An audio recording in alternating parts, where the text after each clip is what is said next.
Assalamualaikum warahmatullahi wabarakatuh. Hi everyone, my name is Rayumatul Rahmah for the class Management 25 CX. Di sini saya akan sedikit menjelaskan tentang fungsi linear, yaitu definisi fungsi atau jenis fungsi, persamaan 1 dan 2 garis. Fungsi adalah suatu hubungan antara dua buah variabel atau lebih, di mana masing-masing dari dua variabel atau lebih tersebut saling pengaruh atau mempengaruhi. Sebuah variabel adalah suatu jumlah yang mempunyai nilai yang berubah-ubah pada suatu soal. Variabel yang terdapat dalam suatu fungsi dapat dibedakan atas variabel bebas atau independen variabel dan variabel yang dipengaruhi atau tidak bebas atau dependent variabel. Contohnya, A, Y sama dengan F dalam kurung X atau Y sama dengan F dalam kurung X1, X2, yaitu X, X1, X2 sama dengan variabel bebas atau independen variabel. Y sama dengan variabel yang dipengaruhi atau dependent variabel. Contoh B yaitu Y sama dengan A plus BX. A dan B sama dengan konstanta. Y sama dengan variabel yang dipengaruhi atau endogenous variabel. Fungsi eksplisit adalah suatu fungsi di mana antara variabel bebas dan tidak bebas dengan jelas dibedakan. Contohnya Y sama dengan F dalam kurung X. Y sama dengan 2X plus 4. Fungsi di atas merupakan fungsi eksplisit dengan suatu variabel bebas, sedangkan Y sama dengan 2X pangkat 1 ditambah 3X pangkat 2 plus 3 adalah fungsi eksplisit dengan dua variabel berbeda.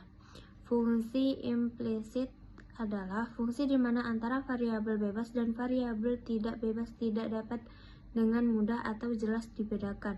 Bentuk umum dari fungsi implisit dinyatakan dengan fx sama dengan 0, f dalam kurung xy sama dengan 0, f dalam kurung.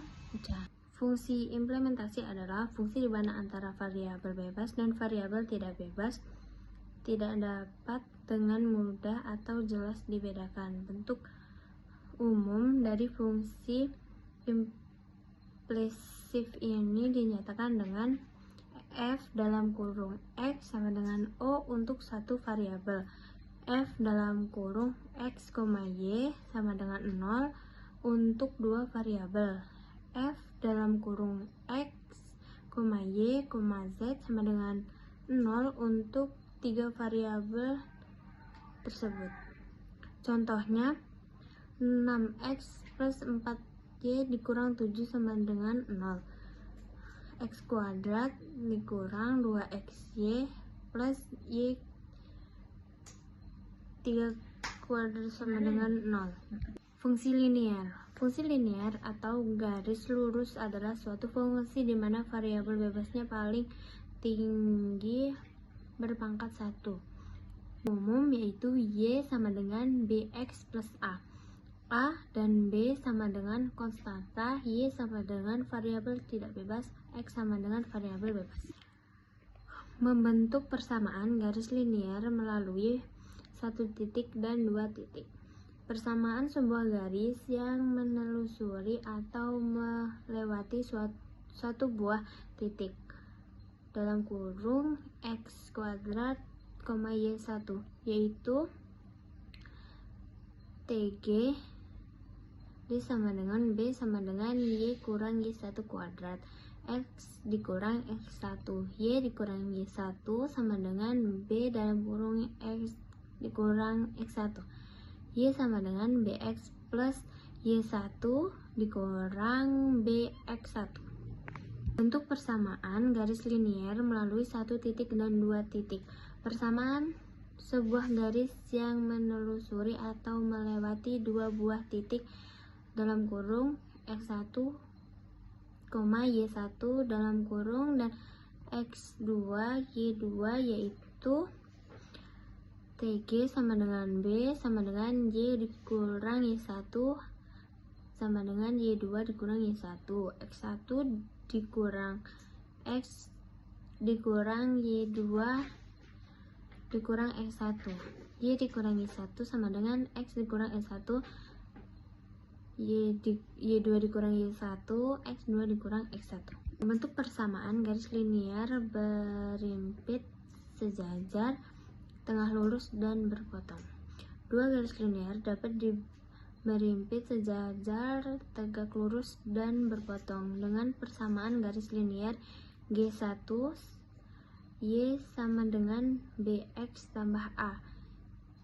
G2 Y sama dengan BX plus C. Maka dua garis G1 dan G2 akan sejajar bila TG kedua garis tersebut sama atau B sama dengan B. Dari garis akar tegak lurus bisa TGA kedua garis pertama dikalikan TGB baris kedua sama dengan minus 1 atau B kali B sama dengan min 1. Dua garis akan berimpit bila kedua persamaan garis tersebut identik. Dua garis akan berpotong bila B tidak sama dengan B. Contoh soal, gambarkan grafik fungsi Y sama dengan 3X plus 2. Sebuah garis membentuk sudut 135 derajat dengan sumbu X positif dan melewati titik 3,4. Ditanyakan persamaan garis setara, gambarkan grafik fungsi dan apakah garis itu melewati titik P 2,3 dan titik Q 2,5. Dua garis melewati titik A 2,1 dan B 3,4 dinyatakan persamaan garisnya. Hitung titik potong P dari dua persamaan garis. Y sama dengan 4X plus 2 dan Y sama dengan X minus 4.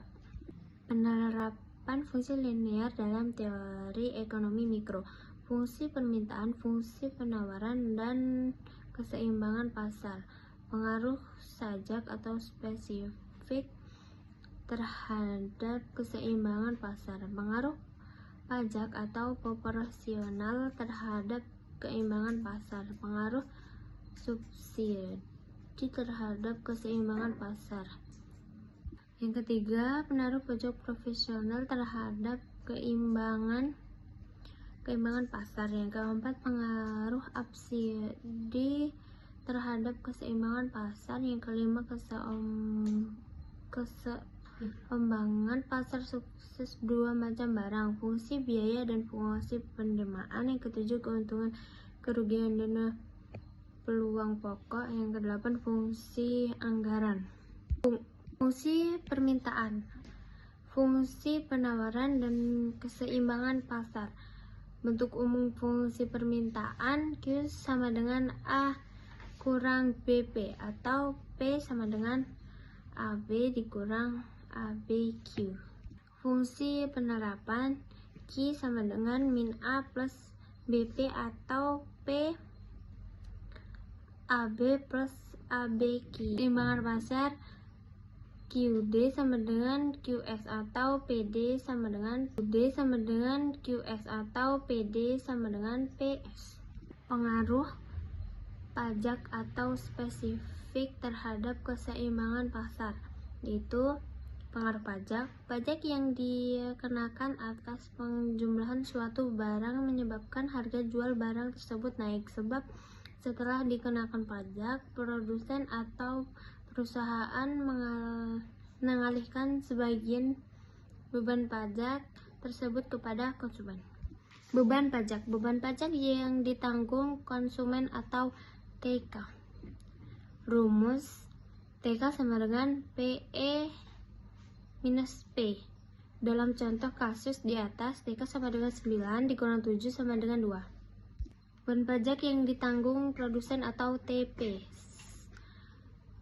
Besarnya bagian dari beban pajak yang ditanggung oleh produsen atau TP adalah selisih antara besarnya pajak per unit barang. T adalah bagian pajak yang menjadi tanggungan konsumen atau TK. Rumus TP sama dengan T dikurang TK. Dalam contoh kasus 2, TP sama dengan 3 dikurang 2 sama dengan 1. Jumlah pajak yang diterima oleh pemerintah atau T. Rumus T sama dengan QE dikali T. Sekian dari saya. Wabillahi taufiq wal hidayah. Assalamualaikum warahmatullahi wabarakatuh.